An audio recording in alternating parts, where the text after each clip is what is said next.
Fistancho.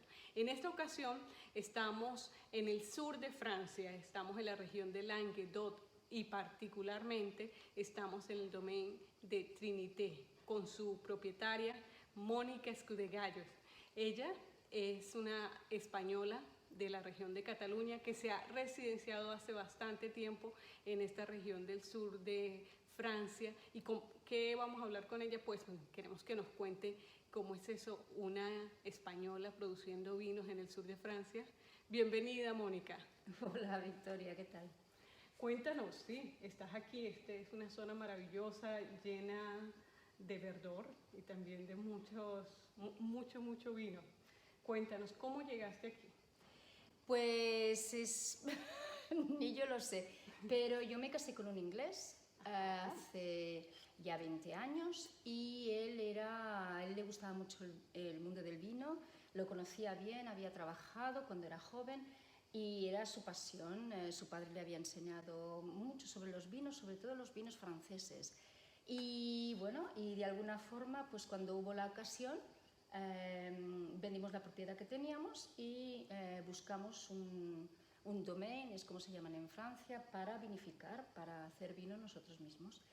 Y así me encontré yo, sin saber mucho, sin mucha formación, me encontré en Francia con mi marido haciendo vino. Mi marido es el que tuvo es formación. El cerebro. Eso mismo. Y el que tiene el paladar también, pero yo también, porque se aprende, y se aprende muy bien. Entonces fue así. Pero tu vida no estuvo antes. O sea, ¿qué pasaba antes con Mónica de ser productora de vino? Pues antes yo había estudiado pedagogía y trabajaba con niños, trabajé bastante en el área social en Barcelona, para el Ayuntamiento de Barcelona. Después había trabajado también después de la escuela con niños con ciertas dificultades, o sea que un mundo muy distinto, pero a mí ya me gustaba, ya era una cosa que me atraía. A mí también me atrae. No solo el vino, sino la gastronomía, todo eso ya era un mundo que a mí me atraía y bueno, y es algo que entonces es fácil de hacer la transición cuando es un mundo que te gusta. Pero ya digo, yo venía de Barcelona y no me lo esperaba porque mi marido no estaba en este negocio cuando yo lo conocí. Te cambió las señas, diría por ello. Cambió todo. Entonces nos fuimos a vivir a Chipre, nos fuimos a vivir también a Inglaterra y de ahí es cuando Simon decidió estudiar viticultura, enología. ¿Y qué hiciste tú mientras? Porque eso fueron 2 años. No, tres años. Pero mientras tanto, pues bueno, pues yo tuve una niña y entonces no me dio tiempo, coincidió en que yo tenía la niña y Simon empezó sus estudios y a buscar un sitio donde poder vinificar. Entonces, pues bueno, te ocupas un poco de tu hija y sabes que pronto o tarde te vas a incorporar en el trabajo de... Pero ahora, si nos vamos un poquito más atrás, y cuando se toma esa decisión, ¿qué dijo tu familia? Porque tú, pues, una educadora, una chica de ciudad, de repente encontrarse en el campo a producir, mejor dicho, el trabajo del campo es duro y el trabajo del cultivo de uvas, de los viñedos, es bastante fuerte. ¿Qué dijo tu familia? Bueno, pues no dijo nada, pero mi madre fue muy graciosa porque me decía, nena, tú lo que quieres es tener un piso en la ciudad y bueno, y esto de aquí que es el campo, ¿no? Entonces, como que, bueno, que tienes te coges un apartamento, pues en una ciudad como Montpellier, que está cerca, o Béziers y tal, y así tienes la vida cultural y la vida de tal, y después ya los fines de semana los pasas en el campo. Yo no creo que entendió mucho qué es lo que pasaba, pero aparte de eso, pues bueno, toda la familia evidentemente es un sueño.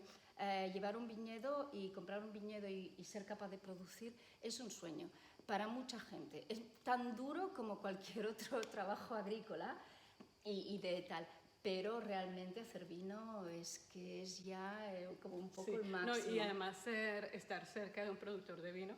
Pues también sí, pero es un producto que tiene mucho glamour y a la gente le atrae, pero no es muy distinto, como digo. Pero el trabajo es tan glamuroso. El trabajo no, pero bueno, si yo hubiera dicho no, es que nos vamos a cultivar patatas, papas, lo que sea, la gente a lo mejor, pues bueno, no es tan, de esto no tiene tanto, y a lo mejor es el mismo trabajo, o me voy a hacer mermelada, confitura, lo que sea, pero en cuanto te metes en el mundo del vino, sobre todo en los países que no son productores, eso atrae muchísimo la imaginación de la gente, es como y tal, ¿no? Pero después ya digo, es el trabajo. ¿Y cómo hablas del trabajo? ¿Cómo es el día de Mónica en un día desde la mañana a la noche? ¿Qué hace?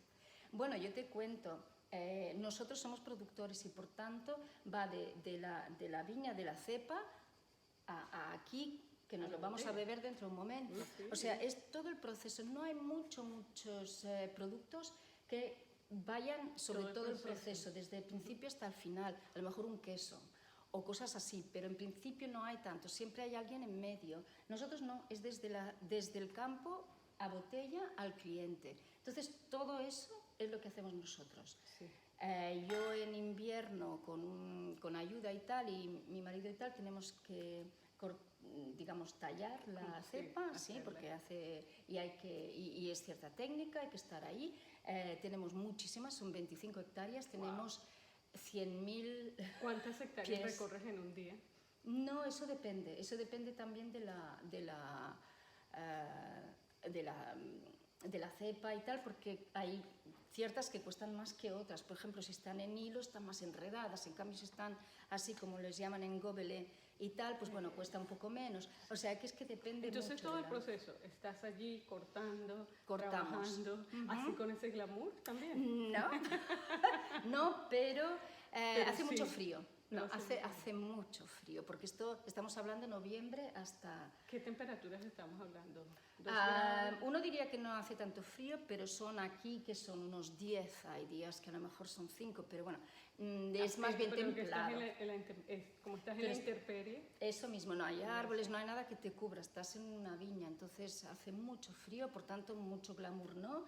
Botas, chaquetas, tal, no, gorros. Bueno, eso pasa de noviembre, enero, febrero. Hasta Luego marzo. llegamos a este lugar, para mucha gente, a lo mejor no las conoce, pero esto es donde se produce el vino de verdad. ¿Esto cómo se llama? Esto es una cave de vinificación en francés. La vinificación se hace aquí. Ok, entonces, son los tanques de vinificación. Sí. Antes son de metal, antes eran de cemento. ¿De cemento o a de veces, cemento? Sí, a veces de cemento. ¿Y antes eran Antes con los romanos eran ánforas de barro o cosas así.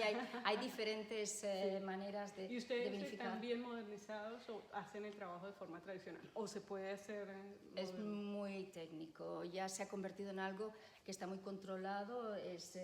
Estas cubas, por ejemplo, están controladas a temperatura y tal. O sea que, por ejemplo, tenemos una prensa aquí de 1928 que la utilizamos aún y tal, es el tipo de prensa hidráulica que se utilizaba entonces. La imagen del vinícola que se paraba en un barril a pisar la uva, ¿la hacen también aquí? Lo hacemos, Sí, pero bueno, ni tan solo entonces se hacía, o sea, es un poco la historia y tal, pero era un poco al principio de la vendimia, si la gente se ponía dentro y apretaba y tal para dejar ir, me parece que son los fenoles y tal, ¿no? O sea, era una cosa, pero no es muy, muy verdad, pero nosotros lo hacemos en los barriles, a veces en cierto vino, sí que nos metemos dentro y que lo hacemos con los pies, sí, pero bueno, pero es un poco la historia, realmente no se hacía así ni se hacía así. Pura leyenda. Un poco es como cuando estamos, por ejemplo, en las viñas, que se hace que ya acabamos y tal, con los vendimiadores, pues uno de ellos lo cogen y lo tiran dentro, o sea, son cosas que se hacen, son tradiciones. A veces ¿Y te has bañado en vino, literalmente? A mí no se atreven, que yo soy la jefa, pero a otros sí que los tiran dentro. Pero mucha gente debe soñar con eso. Pero está muy bien. Lo que pasa que sí, digamos la vendimia es una de las partes que también se hace, aparte de la poda de la viña, Después un trabajo muy duro, evidentemente, Sí. es la... Bueno, entonces pasamos, eso empieza en noviembre, diciembre, enero, febrero. Ahorita estamos en pleno verano. ¿Sí? ¿Qué está pasando? Pues ahora no está pasando mucho, estamos esperando. Pero de abril a mayo, junio, lo que se hace me salté es... la primavera. Sí, te saltaste la primavera, que se hacen, cuando empieza ya las hojas, se hace un poco de tratamiento. Nosotros somos súper orgánicos y solo utilizamos productos biológicos, pero aparte de eso también, pues bueno, se sacan los tractores, se hace como... se trabaja la tierra para soltarla, para que pueda entrar los nutrientes. ¿En qué momento llega a estar en esta botellita? Pues ¿En qué momento del año? En septiembre, final de agosto, principios de septiembre, en nuestro caso hasta a lo mejor octubre, es cuando hacemos recogemos la uva, pero empezamos con los blancos normalmente y después ya pasamos a los tintos, o se hace el rosé también, el rosado. Entonces cuando se hace el trabajo, y mientras yo a lo mejor estoy en la viña o yo qué sé, pues mi marido está aquí en la cava y es el que trae el tractor y tal, y entonces procesa los racimos de uva que entran por allá arriba, y entonces él empieza ya el proceso de fermentación. Esa es la parte más excitante, ¿no? Es la parte más bonita, es dura, pero es la parte más bonita, la prensa para los blancos. ¿Y cuando llegan, cuando tienen la primera botella? Entonces es realmente maravilloso. Eso empieza... el vino tú lo preparas y tal, y normalmente cuando ya ha fermentado, que ya se ha acabado, que ya no hay azúcares, que esto, que el otro, entonces en marzo lo dejas dormir, lo dejas durante el invierno dormir, te vas a hacer otras cosas en la viña, o comercialización con los clientes, o vender, o lo que sea. Entonces lo dejas reposar hasta marzo normalmente, en que ya empiezan los primeros vinos. Hay gente que ya en septiembre, octubre saca ya los primeros, se llama. Y bueno, ya lo saca y tal, pero nosotros no, evidentemente nos esperamos hasta marzo, que ya está preparado y tal, y es entonces cuando nos metemos aquí con una mesa y tal, y las distintas variedades de vino, entonces las mezclamos un poco para ver cuál es el que sabe mejor. ¿Y qué hace que un vino, porque dicen que los vinos son buenos de un año al otro, qué hace que un vino sea bueno? Pues, por años, porque dicen que este año no fue bueno, que este año sí fue bueno, que el año 1900 tal les fue bueno, que el otro año no fue bueno. Y no, ¿a qué se refiere? Pues no, hay años que es eso, que es una... aquí se llama milésimo, depende del año, sí, hay años que hay variedades que saben súper buenas, no sabes un poco por qué razón. No mucho tampoco, evidentemente es el clima, es ciertas cosas, pero no, es así, hay años que una viña te da un vino buenísimo y hay años que no tanto, ¿no? Sí. Pero bueno, aquí yo siempre lo digo, de buenas viñas puedes hacer buen vino. De malas viñas hacer buen vino es muy difícil, ¿no? Cuando no tienes, cuando el terreno... sí, eso mismo, ¿no? Pero después también de muy buenas viñas también se puede hacer vino muy malo. O sea, es así. Ahora, desde tu experiencia, ¿qué es lo bueno, lo malo y lo feo de trabajar en el mundo del vino? Pues sobre todo en el mundo de la agricultura, porque después de todo es agrícola. Yo diría que en este momento es el cambio climático. Aquí, por ejemplo, en el pueblo donde estamos y tal, es muy desértico ahora, ¿no? De repente, y la gente del pueblo que hace como 80 años que está aquí, que produce vino y tal, te dice, no habíamos visto nada así, de repente hace frío en junio, de repente hacen unos inviernos muy suaves, después no sé qué, después no llueve, o sea, ha cambiado mucho y la gente no sabe, es el cambio climático y es lo que te preocupa un poco más, porque vas mirando y dices, bueno, este año, por ejemplo, pues miras a las viñas y están tristes porque no ha llovido. Y a lo mejor llueve y cuando llueve pues graniza y así. Sí, y entonces ya es muy duro. Eso mismo, ¿no? Y de repente, pues claro, también necesitas un ciclo, los insectos que están en la viña y tal, que los necesitas, que ayudan. Y bueno, ¿no? Y están un poco que no saben. ¿Y lo bueno? Porque ya lo duro, lo bueno. Lo bueno, aparte de hacer un producto que realmente es fascinante, es una pasión, Tú tienes que pensar que, bueno, la vinis vitifera casi se puede producir en todo el mundo, por tanto hay pero miles y miles de vinos y tal. Y bueno, es un producto fascinante, muy cultural, muy del Mediterráneo también en este momento. Si tuvieras que cambiar ¿cómo se llama? El destino, ¿harías otra cosa? Si te dijeran, bueno, puedes cambiarte, devolver el tiempo y cambiar las cosas. Seguramente no, pero bueno, es que tampoco no se puede saber. A mí me fascina este mundo, me gusta y tal, pero bueno, también hay que decirlo, ¿no? Que tú sigues un poco la pasión de mi marido, que es el que realmente se mete aquí a hacerlo. Oye, lo que es interesante, y ahí ustedes trabajan juntos todo el tiempo. Todo el tiempo. ¿Eso qué tan difícil o fácil es? Pues es difícil y yo no digo que no, hay que llevarse bien, pero tenemos también roles muy distintos. Si no diferencias los roles, entonces es realmente más duro, ¿no? Porque, bueno, ¿quién hace qué? Y aquí estamos... Cada quien tiene su terreno. Un poco, eso mismo. Pero después lo bueno también es que nos podemos, sobre todo para vida de familia, cogemos las vacaciones juntos. Si, por ejemplo, pues uno tiene que hacer un recado en algún sitio, pues nos coordinamos de ir a recoger a tal y ir a hacer no sé qué. Entonces, es un trabajo de dos. Eso ahora, mismo. y aquí es donde lo más importante es, si yo voy a un supermercado, y esa es la pregunta que yo sé que me mira feo, pero no. ¿Dónde va uno a comprar el primer vino? Al supermercado. ¿Cómo saber si un vino es bueno o malo?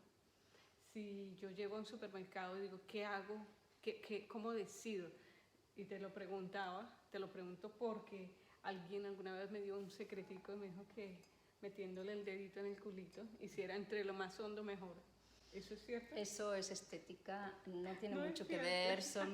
La botella es una cuestión de estética, es una forma de coger la botella también, a veces de servirla, porque es más cómodo y tal. No tiene mucho que ver. O sea, la calidad no está en el culito. No está absolutamente en eso. Normalmente cuando quieres escoger un vino, cuando no conoces mucho y tal, está bien ir al supermercado, porque es donde uno va. Eso mismo, es cuando vamos y tal, ¿no? Pero bueno, lo que nosotros decimos es un vino más de sed, le llamamos, ¿no? Es el vino de cada día, es bueno, porque llegas pues a casa o tal y te sirves una copa de vino y no importa mucho tampoco, ni la calidad, ni esto, ni lo otro, pero bueno, cuando quieres algo de un poco más de calidad y tal, entonces tienes que tener cierta noción. Okay. Y la manera de tener la noción es, o bien ya conoces, ya sabes más o menos lo que te gusta, y qué color te gusta y de qué país te gusta y tal, es la primera de ellas y tal, pero yo lo que siempre más o menos recomiendo es que vayas a una tienda un poco especializada que tienen precios de todo tipo, y entonces tú vas a la persona que está a cargo de la tienda y le dices, mira, a mí me gusta esto, o hoy sirvo esto para cenar, o tengo unos amigos que vienen, o lo que sea, ¿qué me recomiendas? Yo creo que lo mejor hay que seguir los consejos. Un poco. Y después, evidentemente... Y poco a poco te van ajustando. Eso mismo. Y después también, por ejemplo, en nuestro caso hay tú lo buscas, pues bueno, qué productores son los mejores por una razón o por otra, o un artículo que has leído, o porque cuando buscas en internet pues es el que sale un poco más ahí. Es lo que tú haces un poco más de investigación de eso. Ok, ahí está la tarea. Un poco, de ir a investigar. Hay que hacer la tarea. Bueno, ahora la parte más divertida. Hay una cosa que se llama catar, ¿no? Cata de vino. Cata, C-A-T-A, no catar con Q de país. Aquí en Francia se llama degustación. La degustación. Y entonces, pues cuando nosotros esa es la parte más difícil, abrir la botella. Pues no creas, pero bueno, porque uno al final aprende, yo no sabía, y la verdad es que estos los recomiendo, tienen 2 fases y para las chicas es un poco mejor los de 2 fases. Yo lo digo, sí. Okay. Bueno, aprendamos. No, pero cuando nosotros siempre decimos que abrir una botella de vino es una experiencia con todos los sentidos, o la mayor parte de sentidos, en el cual Por ejemplo, ahora yo abro la botella y si la abro bien, pues este es el de primera fase y después pones la segunda fase. Entonces es más fácil. Wow, y la primera es que oyes el pop, eso mismo. Entonces, y después volvemos. Entonces la experiencia de la cata o de la degustación empieza con el oído. Con el oído. Ajá. La número 2. Ahora es otro oído, pero el gluk gluk gluk, ¿vale? Wow. Lo pones aquí y es otra experiencia de oído. Poquito, porque el si poner, no nos lo bebemos. En una cata uno no se bebe el vino que sirve. Mira, lo pongo aquí porque no tanto tenemos trabajo sitio. Para que se vaya a botar, ¿no? No importa, porque es una cata. Entonces pones lo suficiente para que tú puedas olerlo. Sí. Lo hueles. Hay gente, sobre todo los sommeliers, que huelen el corcho, pero bueno, nosotros no. La pregunta es, ¿qué hace uno para olerlo? O sea, ¿qué buscan? Sí, pero a veces el corcho te puede dar una idea si hay un problema con el vino. Pero eso ya es mucha experiencia, sí. Ahora, mucho. el otro tema es cómo tomar la copa. Porque la copa depende, o sea, es igual. Si, por ejemplo, es un vino tinto que tendría que estar a temperatura ambiente y que lo encuentras un poco frío, sí que lo puedes coger para que se caliente. Pero si es un blanco y tal, incluso cuando servís el vino en la mesa, hay que poner muy poquito, sobre todo cuando está frío, porque si no se calienta eso mismo, la copa. Entonces uno pone muy poquito y nunca lo coge así, siempre lo coges por abajo para que no se caliente. Entonces, pues bueno, lo primero es eso, lo olemos. ¿Vale? Entonces ya tenemos el olfato. Entonces vamos a utilizar la vista, lo miramos, hacemos así, lo miramos. ¿Qué tenemos que ver? El color. Solo el color, ¿vale? La gente más entendida ve cosas en el color, pero para nosotros es el color, lo miramos porque también pues eso te recrea un poco la vista, es un color bonito, a veces es rubí, a veces es esto, a veces ¿Qué color es este? ¿Cómo lo describes? Pues un color tinto oscuro, no tiene un color así muy determinado, pero a lo mejor pues sí que podemos decir que es una cereza negra.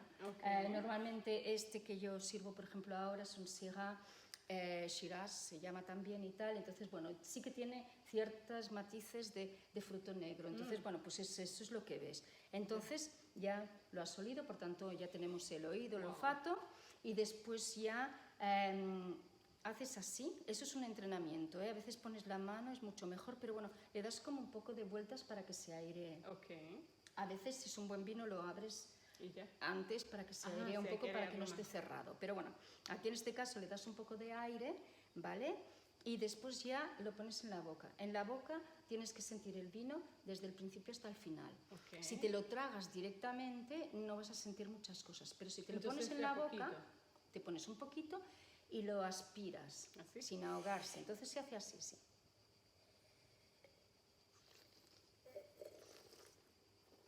¿Vale?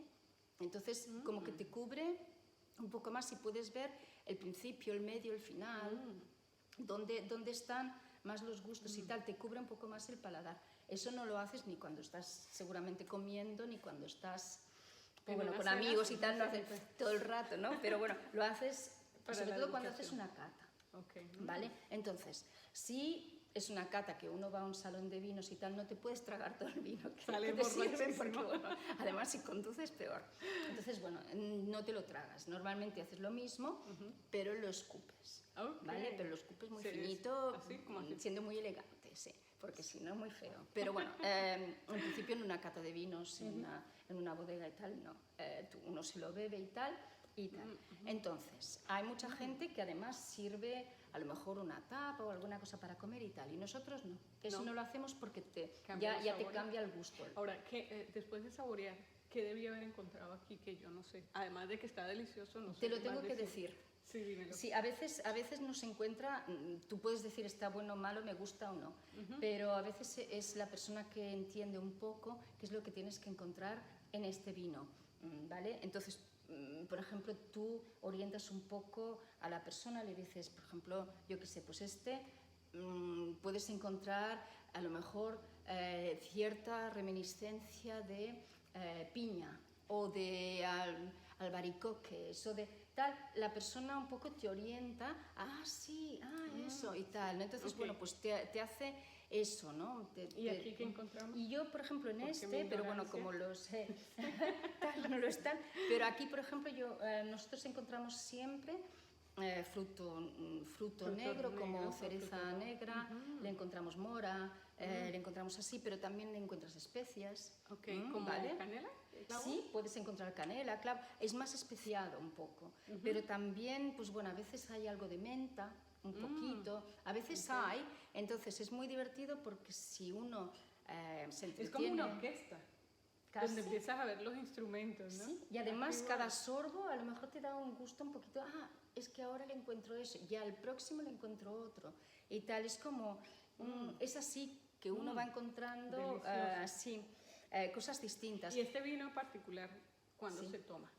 La pregunta. Pues yo lo tomo, no como aperitivo porque lo encuentro un poco demasiado a lo mejor, ¿no? Entonces una buena carne, un churrasquito. Eso, un churrasco, el queso. Los tintos siempre van hacia esa dirección, ¿no?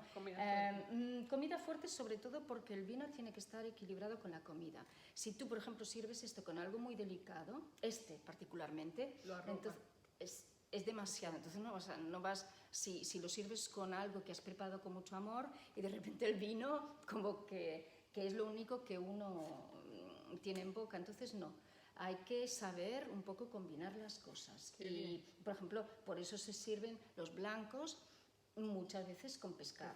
Porque ¿vale? por los sabores muy sutiles. Y por la acidez.